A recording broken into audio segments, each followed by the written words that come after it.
This is Lesson 23, Function Notation.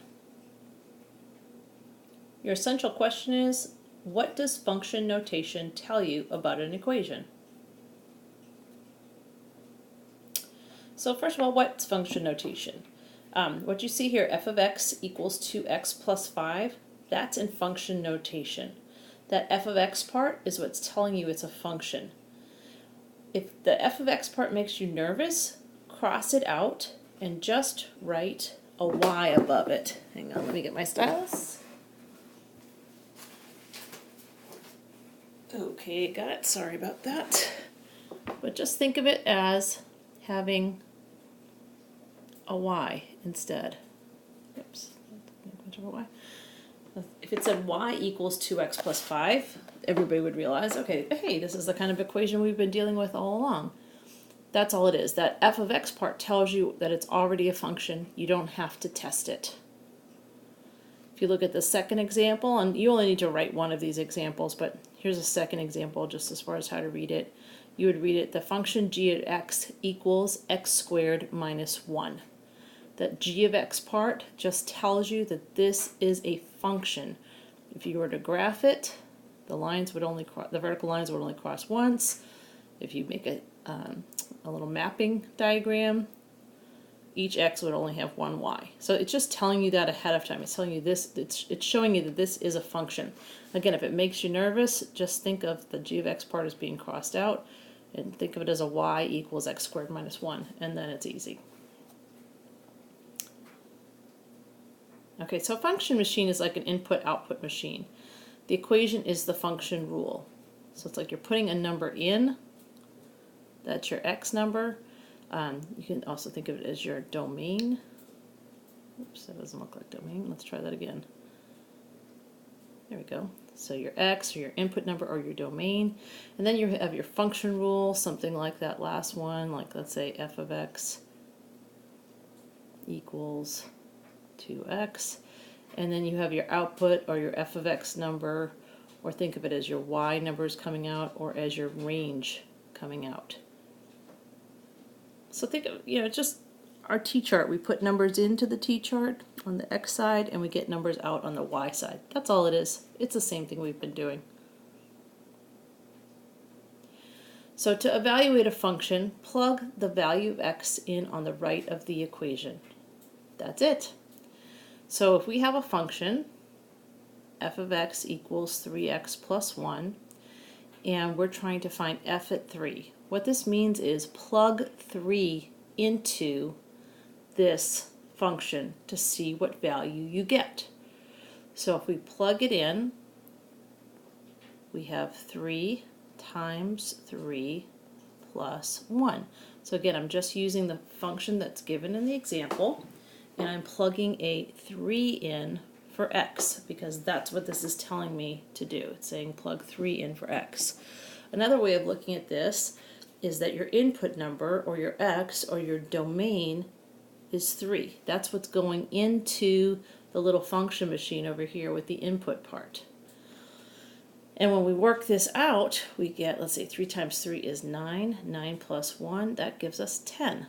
10 is our output number. It's the number that comes out of the function when we put a 3 in. That's all it is. So the value of this function when x is 3 is 10. That's all we're saying. So it's just like what we did at the very beginning of linear equations. I gave you a t-chart, I gave you a bunch of values. Here I'm just giving you one value, 3. I'm asking you to plug it into the equation and tell me what comes out. That's it. That's all we're doing. Here's a second example. We're trying to find, using the same function f of x, we're trying to find what's f at negative 5. In other words, what's the value of this function if x is negative 5? So we just plug it in. We have 3 times negative 5 plus 1. Well, 3 times negative 5, that's negative 15, plus 1. Negatives win. They win by 14, so you get 14. So your input number, or your domain number, or your x value was negative 5, and your output number, or your f of x, or your range number, or your y value came out as negative 14. So f at negative 5 equals negative 14. Here's another example. So g of x equals x squared plus 1. And we first want to find what's the value of this function when x is 10. What's g at 10?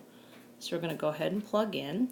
So we're going to take 10 and we're going to square it plus 1. When you square a number, it means multiply it times itself. So 10 times 10 is 100. Then we still have plus 1, so that's going to be 101. So g at 10 equals 101. If you want to think of it as your t-chart, the number you're putting in is 10, and the number you're getting out is 101. That's it. That's all we're doing. Let's try the next one. This is g at negative 1. So we're going to plug negative 1 into the equation, square it, plus 1. So if we have negative 1 times itself, negative 1 times negative 1 gives us positive 1. And then we have plus 1, so that gives us 2. So g at negative 1 equals 2.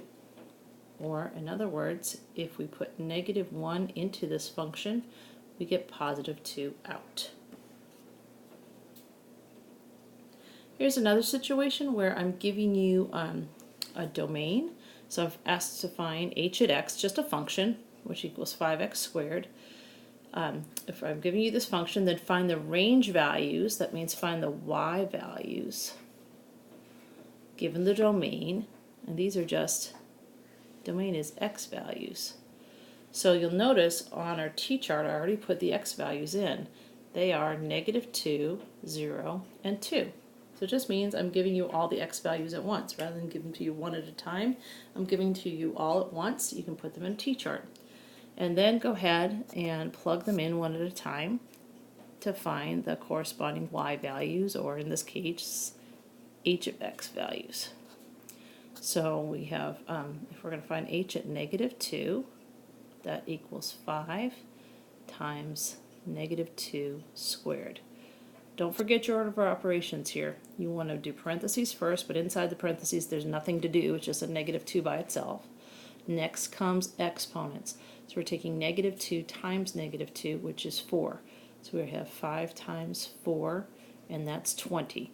So h at negative 2 is 20. There is the first range value we get. Next we're going to find h at 0.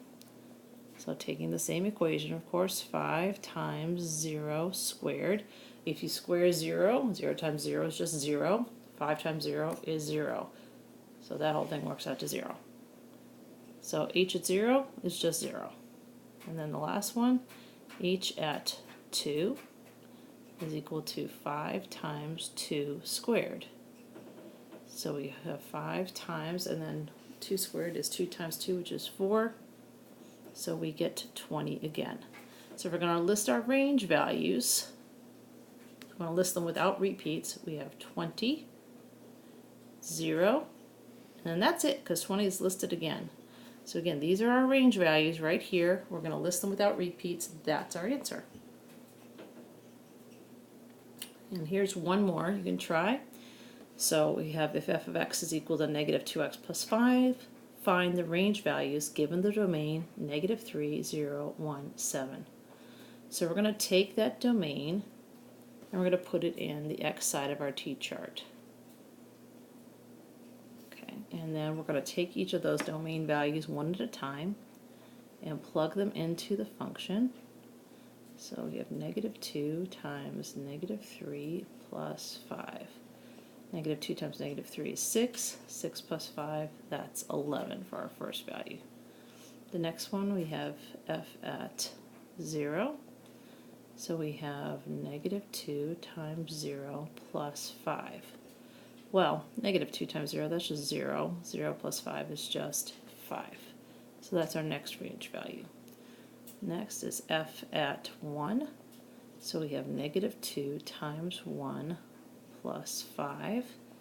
That's negative 2 plus 5. So let's say the positive is going to win. They're going to win by 3. So positive 3. And then last we have f at 7, that's negative 2 times 7 plus 5.